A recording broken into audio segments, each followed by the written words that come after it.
Bonjour à tous, bienvenue dans la Minute Motivation. Aujourd'hui, j'ai le plaisir de recevoir Thomas, un collaborateur de mes anciennes équipes. Thomas, merci de te prêter au jeu. Avec Et plaisir. je suis prêt à répondre à tes questions. C'est parti. Ok, c'est parti. Alors, qu'est-ce que tu dirais au Antoine d'il y a 10 ans? Bonne question. Au Antoine, d'il y a 10 ans, ouais, je pense que je lui dirais plein de choses, notamment qu'il faut jamais abandonner, qu'il faut persévérer, qu'il faut être positif, qu'il faut avoir le sourire, que la vie mérite d'être vécue et que la vie, dans la vie, il va y avoir des expériences un peu plus douloureuses, etc. Mais ça fait partie de la vie et qu'il faut toujours se relever, se battre et avancer. Et voilà, c'est ce que j'essaye de dire à mes enfants, aux gens aussi que je peux côtoyer. Mais voilà ce que je dirais au Antoine d'il y a 10 ans. Parce que clairement, en 10 ans, j'ai énormément évolué aussi sur le plan développement personnel et sur cette positivité et cette joie de vivre. Donc voilà ce que je dirais. Belle entame avec cette première Belle question. réponse. Ouais, j'essaie de te piquer un petit peu. Pique-moi. Alors, comment est-ce que tu réagirais à des situations de stress intense, que ce soit au travail ou dans ta vie personnelle? Alors j'en ai eu, hein, encore une fois. Alors on va séparer les deux choses, que ce soit au travail. Mon but, c'est de jamais faire redescendre la pression sur les équipes ou quoi que ce soit. C'est gérer à mon niveau. Les gens qui me connaissent bien savent quand il y a un moment donné où je suis peut-être pas sous pression parce que la pression je la gère, mais peut-être quand je suis en vraiment situation de stress. Encore une fois, j'arrive à faire la part des choses. Oui, il y a le stress, mais voilà, j'arrive à le gérer, etc. Et donc, je vais essayer de répondre directement aux différentes attentes, mettre un plan d'action en place, solliciter les personnes s'il y a besoin, et puis répondre dans les temps. Après, pour évacuer le stress, clairement pour moi c'est le sport, c'est mon échappatoire. Donc une fois que j'ai géré, et là on rejoint sur le niveau, sur le plan personnel, pour gérer ces situations de stress intense, cette pression, etc. Le sport c'est mon échappatoire. En une demi-heure, 40 minutes, j'arrive à tout évacuer et à plus penser à rien. Après, encore une fois, il faut relativiser. Qu'est-ce que c'est du stress? Voilà, je suis pas un chirurgien qui a une vie entre mes mains. Donc voilà, il faut toujours essayer de relativiser avec d'autres situations, d'autres cas, pour aussi mesurer ce stress et pas justement être faible dans ces moments-là. Très bien. On a remarqué que le partage pour toi c'était quelque chose de très important. Qu'est-ce que tu pourrais dire à des gens qui ont peut-être du mal à partager leurs émotions, leurs ressentis, des choses comme ça?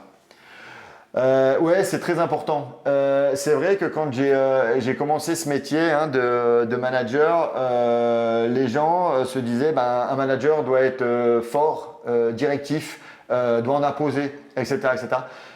J'ai plutôt pris un autre penchant. Pour moi, c'est aussi, et ça ne veut pas dire hein, qu'on n'est pas transparent, qu'on n'est pas honnête, etc. Mais j'ai jamais rien caché, aussi bien avec mes équipes, mais aussi bien sur mes émotions. Quand il y a quelque chose qui me touche, je le dis. Quand il y a quelque chose qui m'embête, je le dis, etc. Et pour moi, le partage fait partie de mes valeurs. C'est vrai que je préfère énormément donner que de recevoir.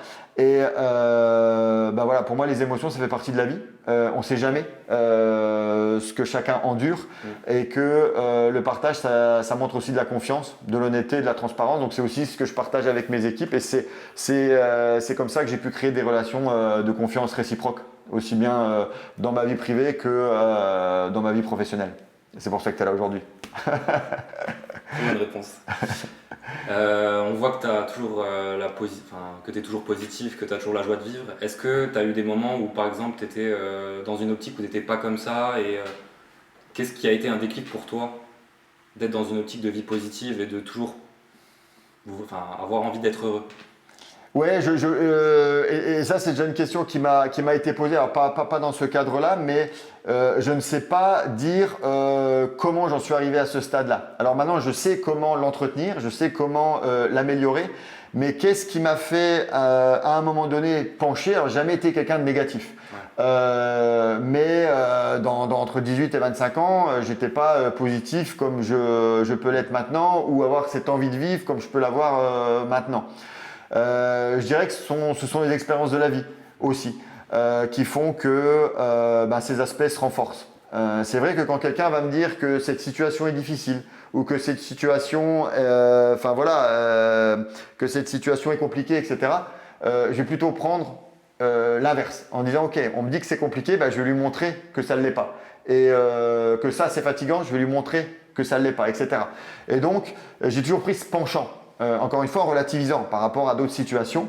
Et c'est comme ça que, à mon avis, par les expériences, par les obstacles de la vie, j'ai pris ce goût à la vie, ce goût au quotidien et sourire à la vie. Clairement, on est tous de passage ici et notre temps de vie sera le même, qu'on le passe en riant ou en pleurant. Donc profitons. Parfait.